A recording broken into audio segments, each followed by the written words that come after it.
कक्षा 12 के सभी विद्यार्थियों का आरोह भाग 2 के गद्य खंड के सभी पाठों के एमसीक्यूज की इस क्लास में बहुत बहुत स्वागत है।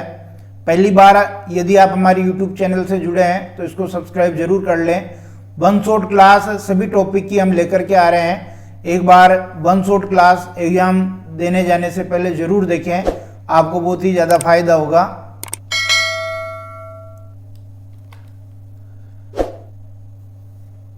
पहला प्रश्न देखिए, भक्तिन पाठ के अनुसार छोटी बहू यानी भक्तिन ने कौन सी लीक छोड़ी? तो पुत्र को जन्म देने की लीक उसने छोड़ी, यानी वह जहाँ विवाह होकर के गई थी वहाँ पर ये सबसे छोटी बहू थी और इसकी जो जेठानियाँ है सबने पुत्र को जन्म दिया था और इसने 3 लड़कियों को जन्म दिया था, इसलिए इसने ये लीक छोड़ी। महादेवी वर्मा और भक्तिन के बीच कैसा संबंध था? तो उनके बीच स्वामी और सेवक का संबंध था। स वाला क्वेश्चन सही है।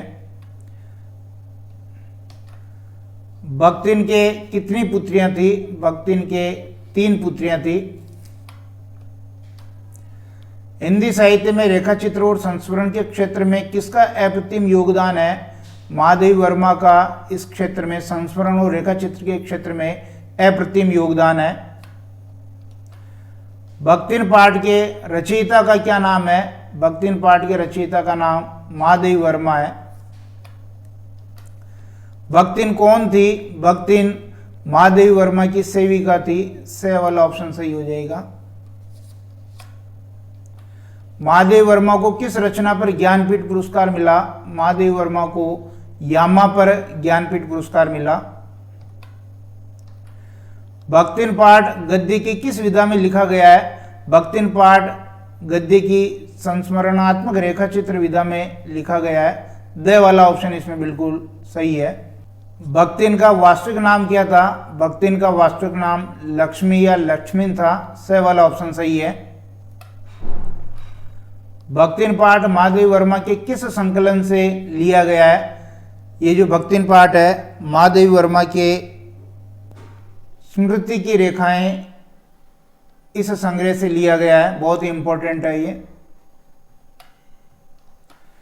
लक्ष्मण को भक्ति नाम किसने दिया था? लक्ष्मण को भक्ति नाम महादेवी वर्मा ने दिया था, लेखिका ने दिया था। महादेवी वर्मा के भ्रमण की एकांत साथिन कौन थी?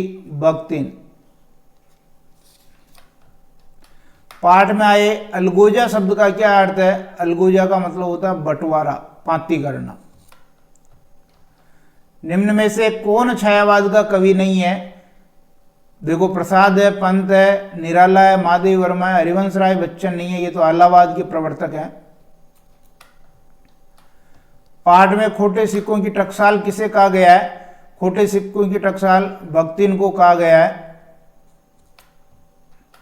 महादेवी वर्मा में कौन कौन से दुर्गुण थे? महादेवी वर्मा में नहीं, यहां आप सही कर लें इसको, भक्तिन। भक्तिन में कौन कौन से दुर्गुण थे? चोरी करना, झूठ बोलना, शास्त्र की व्याख्या अपने हित में करना, उपयुक्त शब्द, तो सारे के सारे अवगुण थे उसमें। भक्तिन को सेवक धर्म में किससे स्पर्धा करने वाला बताया गया? हनुमान जी से स्पर्धा करने वाला बताया। भक्तिन का चूड़ा कर्म सप्ताह के किस दिन होता था? ये बृहस्पतिवार को होता था। चूड़ा कर्म यानी सिर के सारे बाल वो काट देती थी। भक्तिन को कारागार कैसा लगता था? भक्तिन को कारागार यमलोक के समान लगता था। भक्तिन का गोना किस आयु में हुआ था? भक्तिन का गोना किस आयु में हुआ था? यानी गोना कहते हैं अपन आना, ये 9 वर्ष की आयु में हुआ था। ब वाला ऑप्शन सही है। भक्तिन कहाँ की रहने वाली थी? भक्तिन जूसी गांव की रहने वाली थी। भक्तिन का विवाह कहाँ हुआ था? भक्तिन का विवाह हंडिया गांव में हुआ था। भक्तिन का विवाह किस आयु में तो हुआ था? तो भक्तिन का विवाह 5 साल की उम्र में ही हो गया था। भक्तिन के पति की मृत्यु के समय भक्तिन की उम्र कितनी थी? 29 वर्ष थी। भक्तिन की उम्र जो है 29 वर्ष थी। कौन सा अपमान भक्तिन की कर्मठता में सबसे बड़ा कलंक बन गया? तो जमींदार द्वारा लगान न चुकाने पर धूप में खड़ा करके जो अपमान किया गया वो अपमान बन गया। सोना, बसंत और गोधूली क्या है? ये महादेवी वर्मा के पालतू जानवर हैं। स्त्री विमर्श को लेकर लिखी गई महादेवी वर्मा की रचना कौन सी इंपॉर्टेंट है? श्रृंखला की कड़ियां, बहुत इंपॉर्टेंट है ये। भगत जी क्या बेचते थे? भगत जी चूर्ण बेचते थे। मनी बैग का क्या अर्थ है? मनी बैग का अर्थ होता है पैसे की गर्मी। भगत जी पर बाजार का जादू क्यों नहीं चलता है? क्योंकि वो जो है संयमी है, इसलिए नहीं चलता। बाजार दर्शन निबंध के लेखक कौन है? जैनेन्द्र कुमार बाजार दर्शन निबंध के लेखक हैं। हिंदी में प्रेमचंद के बाद सबसे महत्वपूर्ण कथाकार के रूप में कौन प्रतिष्ठित हुए? जैनेन्द्र कुमार। द वाला ऑप्शन बिल्कुल सही है। निम्न में से मनोवैज्ञानिक उपन्यासकार के रूप में कौन जाने जाते हैं? जैनेन्द्र कुमार को मनोवैज्ञानिक उपन्यासकार के रूप में जाना जाता है। बाजार के जादू का प्रभाव कब पड़ता है? जब ग्राहक का मन खाली होता है, मन भरा होता है, पत्नी होती है, अमीर होता है, तो जब ग्राहक का मन खाली होता है तब उसका प्रभाव पड़ता है। हमें किस स्थिति में बाजार जाना चाहिए? जब मन खाली नहीं हो तब अपने को बाजार जाना चाहिए। तो आवश्यकता की चीजें ही हम खरीद के लाएंगे। लेखक के अनुसार बाजार का जादू किस राह पर काम करता है? आंखों की राह पर वो बाजार का जादू काम करता है। मुंशी प्रेमचंद ने जैनेन्द्र को भारत का क्या कहकर के महिमा मंडित किया है? भारत का गोरकी कहा है उसको। बाजार दर्शन निबंध में चूरण वाले भगत जी की चारित्रिक विशेषता कौन सी नहीं है? निष्प्रय है, संतोषी है, स्वार्थी नहीं है, ईमानदार भी है। बाजार की असली कृतार्थता किसमें है? आवश्यकता के समय काम आने में। स वाला सही है। बाजार की सार्थकता कौन मनुष्य जानता है? जो ये जानता है कि वह क्या चाहता है वो बाजार की सार्थकता जानता है। ए वाला सही है। बाजार का आमंत्रण कैसा होता है? बाजार का आमंत्रण मूक होता है। बाजारूपन से क्या अभिप्राय है? बाजार से अनावश्यक वस्तुएं खरीदना, या बाजारूपन का मतलब हो जाएगा यहाँ कपट। अगर ऑप्शन में कपट हो तो कपट भी सही कर देंगे। परचेजिंग पावर किस में है? परचेजिंग पावर पैसे में है। बाजार का पोषण करने वाले अर्थशास्त्र को लेखक ने क्या नाम दिया? अनीति शास्त्र उसको नाम दिया है। भगत जी हर दिन कितनी कमाई करते थे? भगत जी हर दिन 6 आने की कमाई करते थे।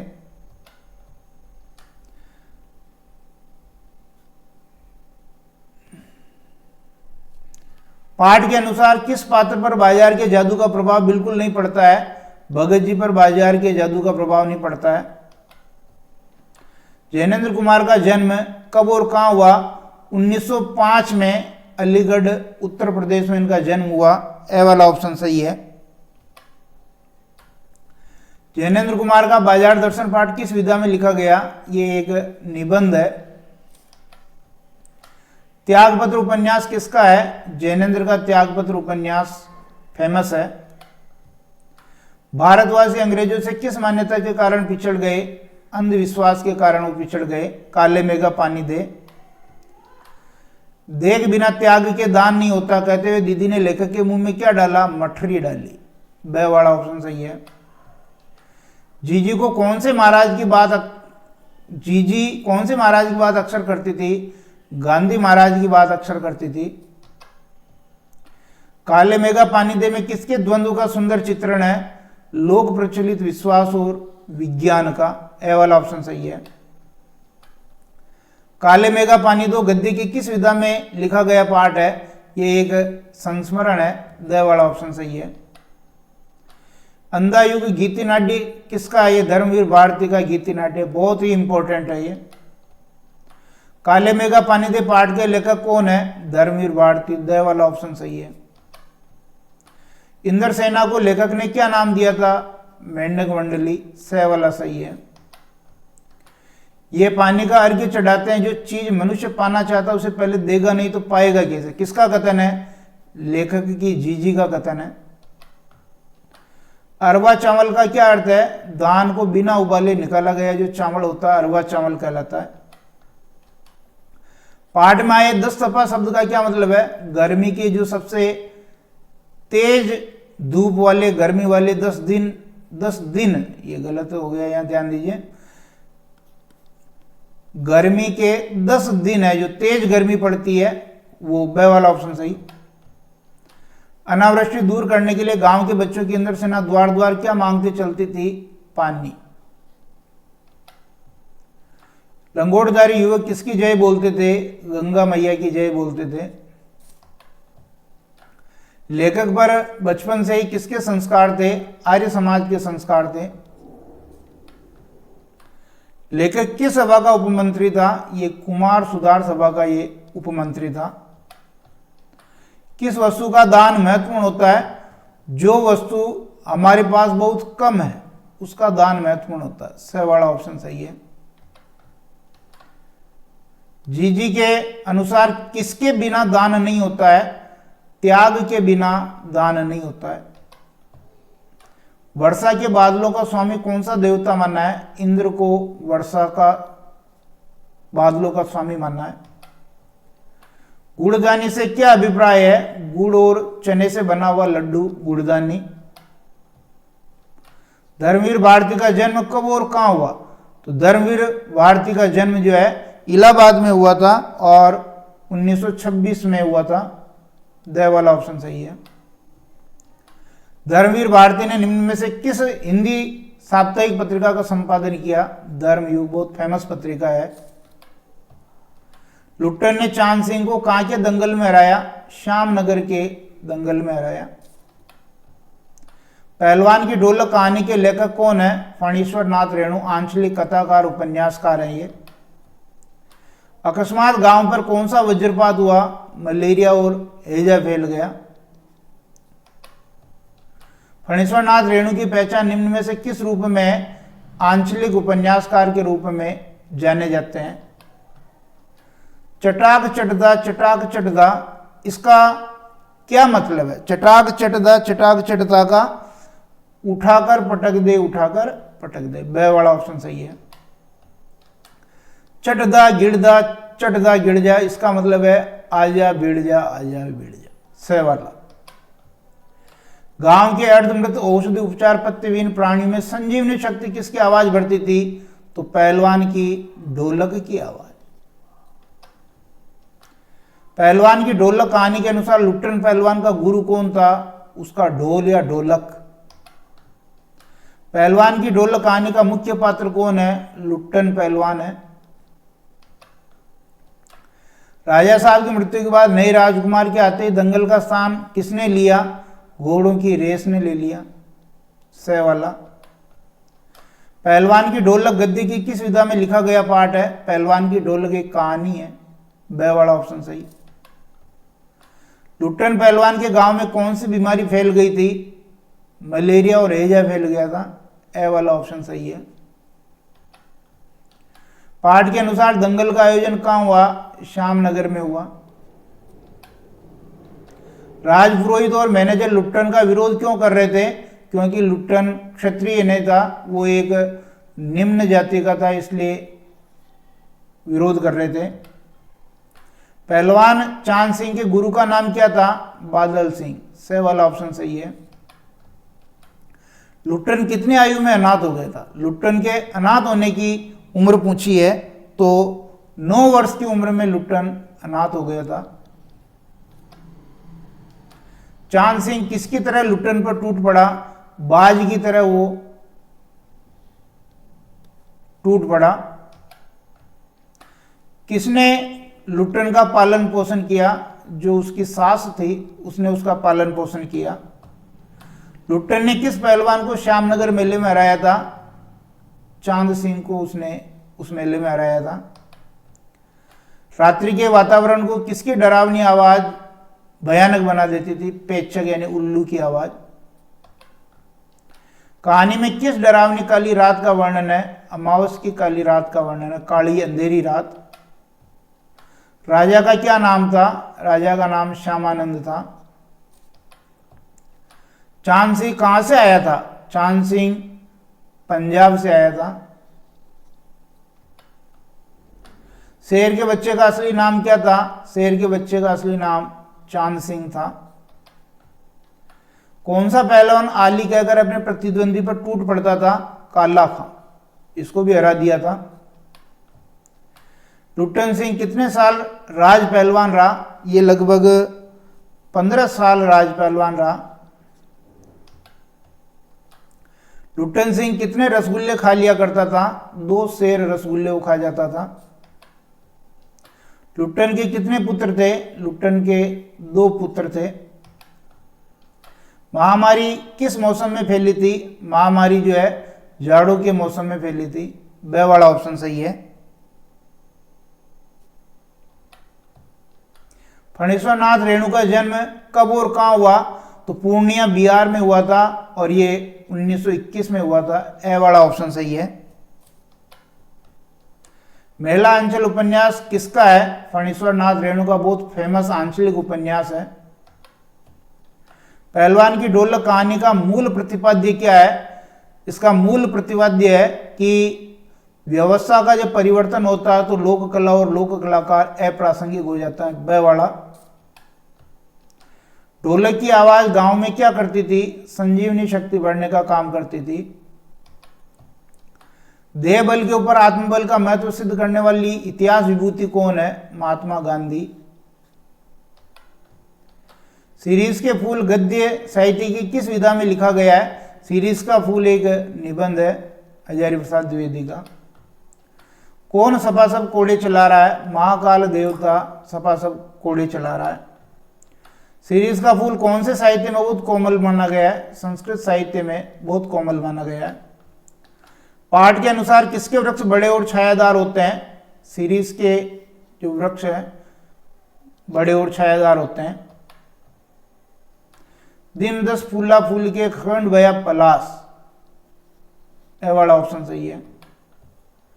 आरगवद किसकी भांति 15-20 दिन के लिए फूलता है? पलास की भांति। लेखक ने सीरीज को क्या कहा है? कालजयी अवधूत कहा है। कालजयी अवधूत की भांति अजयता का मंत्र कौन प्रचार करता है? सीरीज। सीरीज के फूल निबंध के लेखक कौन है? हजारी प्रसाद द्विवेदी। सीरीज के फूल निबंध किस संग्रह से लिया गया है? तो ये जो है कल्पलता जो निबंध संग्रह है उससे लिया गया। सीरीज के फूल निबंध के अनुसार जगत के अति परिचित और अति प्रामाणिक 2 सत्य कौन से हैं? जरा और मृत्यु। जरा और मृत्यु। सीरीज का पेड़ कहां से अपना रस खींचता है? ये वायुमंडल से अपना रस खींचता है। हाय वह अवधूत आज कहां है? अवधूत किसे कहा है? महात्मा गांधी जी को कहा है। सीरीज नीचे से ऊपर तक फूलों से कौन से महीने में लद गया था? ये जेठ के महीने में लद गया था, गर्मियों में। सीरीज के फूल कौन सी ऋतु में खिलते हैं? गर्मी की ऋतु में खिलते हैं, जेठ में गर्मी पड़ती है। सीरीज के फूल किस माह तक मस्त बने रहते हैं? ये आपके आषाढ़ तक मस्त बने रहते हैं। सीरीज के फल होते हैं, सीरीज के फल बहुत कठोर होते हैं, जगह नहीं छोड़ते हैं। सीरीज के फूल बहुत कोमल होते हैं। संसार की सबसे सरस रचनाएं किसके मुंह से निकली है? अवधूतों के मुंह से। ए वाला ऑप्शन सही है। पाठ के अनुसार अनासक्त कवि कौन कौन है? कबीर, कालिदास, सुमित्रानंदन पंत, रविन्द्रनाथ टैगोर। तो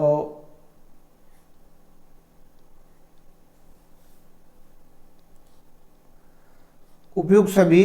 तो यहां जो है अनासक्त कवि जो है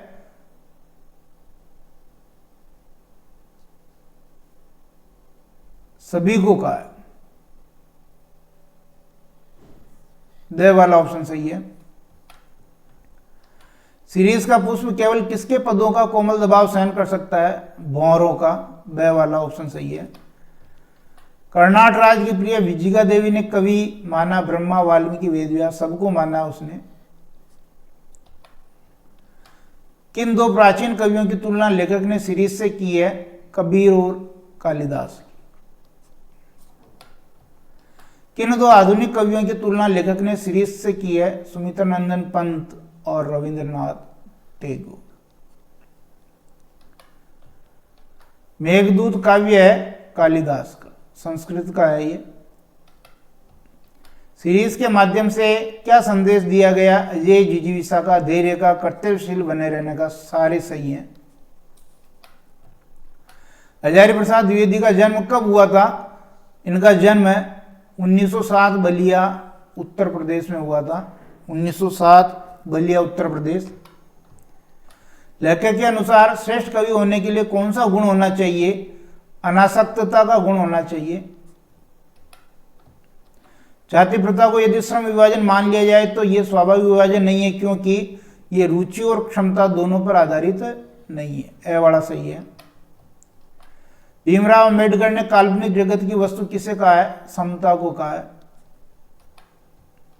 मनुष्य की क्षमता किन बातों पर निर्भर करती है? शारीरिक, वंश परंपरा, सामाजिक उत्तराधिकार, मनुष्य के अपने प्रयत्न। सारे ही सही हैं। एनिहिलेशन ऑफ कास्ट भाषण का अनुवाद जाति भेद का उच्छेद नाम से किसने किया? लल्लई सिंह यादव ने। द वाला ऑप्शन सही है। एनिहिलेशन ऑफ कास्ट भाषण कब तैयार किया गया? 1936 में। ए वाला ऑप्शन सही है। श्रम विभाजन को किसका दूसरा रूप माना गया है? जाति प्रथा का दूसरा रूप माना गया। पेशा परिवर्तन की अनुमति न देकर जाति प्रथा भारत में किस समस्या का प्रत्यक्ष कारण बनी हुई है?